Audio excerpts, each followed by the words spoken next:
Bonjour à toutes et à tous. Les déclarations de M. Macron lors de son interview accordée à Brut la semaine dernière ont pu choquer, elles ont heurté, puisqu'elles représentent un séparatisme d'État maintenant, un communautarisme d'État. L'État, le chef de l'État, est lui-même un communautariste. Il nous parle de séparatisme islamiste, mais au fait lui-même pratique le séparatisme puisqu'il voit les gens par leur couleur, par leurs origines. Bon, c'est comme ça. Alors il ne faut pas non plus trop taper sur M. Macron parce qu'il ne fait que porter la voix de certaines élites. Une bonne partie de nos élites, de vraies élites qui produisent, lisent les réalités selon le dogme raciste, racialiste. Voilà. Donc elles sont victimaires, elles voient les choses comme ça, comme si elles étaient des élites californiennes ou de New York. Bon, c'est comme ça. Il ne faut pas trop taper sur Macron, il faut voir ce qui se passe derrière, dans les élites, c'est plus grave.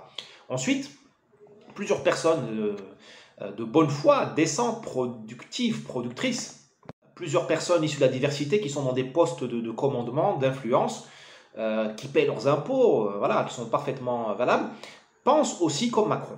Elles voient dans la police, tout le temps ou de temps en temps, elles voient dans la police une menace pour leurs enfants.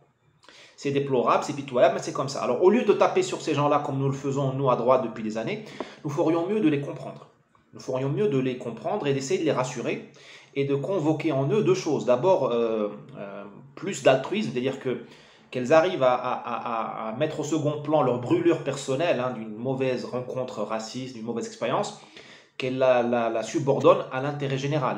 Il faut que la France continue à être une grande puissance. Il ne faut pas qu'on fasse exploser la France parce que quelqu'un d'entre nous a eu une blessure raciale. Moi aussi, je l'ai eu. Moi aussi, j'ai été victime de racisme.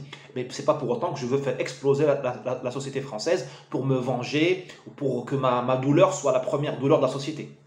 La chose, c'est qu'il faut qu'on leur parle à leur émotion et qu'on arrête de leur parler à leur raison. Au lieu de leur dire le patriotisme, au lieu de leur dire... Il faut qu'on leur dise, les gars, si vous voulez vraiment lutter contre le racisme, il faut que l'État français, que la société française soit plus forte. Ce n'est pas parce qu'on crache sur la France qu'on l'affaiblit. Ce n'est pas parce qu'on va mettre les blancs, j'aime pas cette expression, mais ce n'est pas parce qu'on va les mettre en défensive que le racisme va reculer. Au contraire, va avancer sans aucune vergogne le racisme anti-blanc qui existe, évidemment qu'il existe. Va avancer le racisme musulman contre les maghrébins, contre les blancs. Va avancer l'antisémitisme. Donc il faut leur expliquer que pour les défendre contre le racisme, on ne peut pas affaiblir la société française. Il faut plutôt l'immuniser contre les racismes. Il faut la rendre plus belle, plus forte. C'est peut-être comme ça qu'il faut qu'on arrive à jouer le jeu. C'est pas évident, mais il faut qu'on fasse notre aggiornamento à nous aussi à droite. Notre aggiornamento à droite, ça ne veut pas dire baisser le pantalon. Ça veut dire tout simplement être plus adulte, plus responsable et plus performant et apporter des solutions à la France. Si la droite ne gagne pas les élections, c'est que les gens ne la voient pas légitime pour gouverner ce pays parce qu'elle n'apporte peut-être pas les solutions. Et une des solutions, c'est de dire à la diversité, les gars, la lutte antiraciste faite depuis les années 80 par la gauche, la bien-pensance, donc les élites, c'est un fiasco. C'est un fiasco. Le racisme continue, il y a des discriminations, et les faits divers à base raciale explosent de partout. Voilà, nous vivons de faits divers en faits divers et de polémiques racistes en polémiques racistes. Donc c'est un fiasco. Donc si vous voulez vraiment lutter contre le racisme et guérir la France de ce cancer, il faudrait peut-être changer la mécanique de la lutte. À commencer par qu'est-ce qui fait le racisme? Pourquoi on s'en prend à certains? Parce qu'ils n'inspirent pas le prestige. Il y a certaines communautés qui ne sont pas assez couvertes par l'aura. Certaines communautés qui ne sont pas couvertes par l'aura, le charisme protecteur de leurs élites. Je m'adresse aux élites de la diversité. Si vous voulez vraiment lutter contre le racisme, il faudrait qu'on arrête d'avoir des footballeurs, des rappeurs et des je ne sais pas quoi. Il faudrait qu'on ait le patron d'Amazon, ou le patron du Bon Marché, ou le patron de je ne sais quoi, quelle grande boîte française, Airbus par exemple, qui soit originaire de la diversité. Et là, vous allez voir les préjugés des gens qui vont s'atténuer ou qui vont devenir tabous. Parce qu'aujourd'hui, défendre, combattre le racisme juste par la victimisation, ça ne marche pas. Puisqu'on ne s'en prend qu'aux faibles. Les imbéciles de racistes s'en prennent qu'aux faibles. Quand ils comprendront que dans la communauté noire, la communauté marocaine, tunisienne de France, martiniquaise, cambodgienne, il y a des CEO qui peuvent être CEO d'Amazon ou des neurologues ou les inventeurs du vaccin du corona, vous allez voir qu'ils vont se désactiver tout seuls. C'est ça la voie qu'il faut proposer à la diversité, que les élites de la diversité se prennent en main et proposent l'alternative. Voilà donc ce que je veux proposer, c'est une lecture complètement révolutionnaire.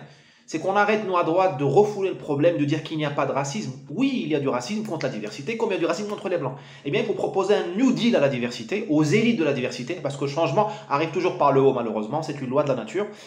Alors, proposer un New Deal où chacun fait un bout du chemin, avec des promesses, avec une efficacité à la clé. Et l'efficacité, vous allez la voir, elle va s'installer.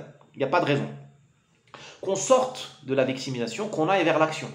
Et de toute façon, la droite n'a pas le choix. Il faut qu'elle embrasse cette douleur-là des victimes du racisme, parce que démographiquement, ces victimes-là, elles sont plus nombreuses, de plus en plus nombreuses. Donc ça ne sert à rien de compter sur la France d'avant pour gagner des élections.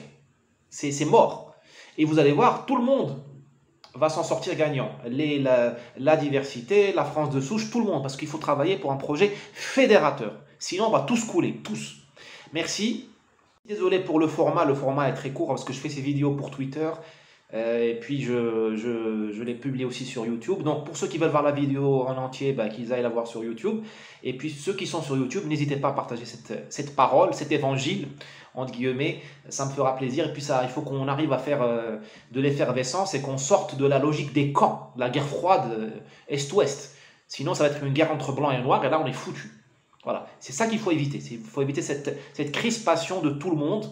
Il faut qu'on arrive à trouver à nous parler franchement et à faire des ponts. Voilà. Sinon, on va tous couler et puis on n'en parlera plus de la France. On va devenir une province des États-Unis qui mange du fromage ou une province de la Chine qui fait encore quelques parfums. Allez, à plus, au revoir.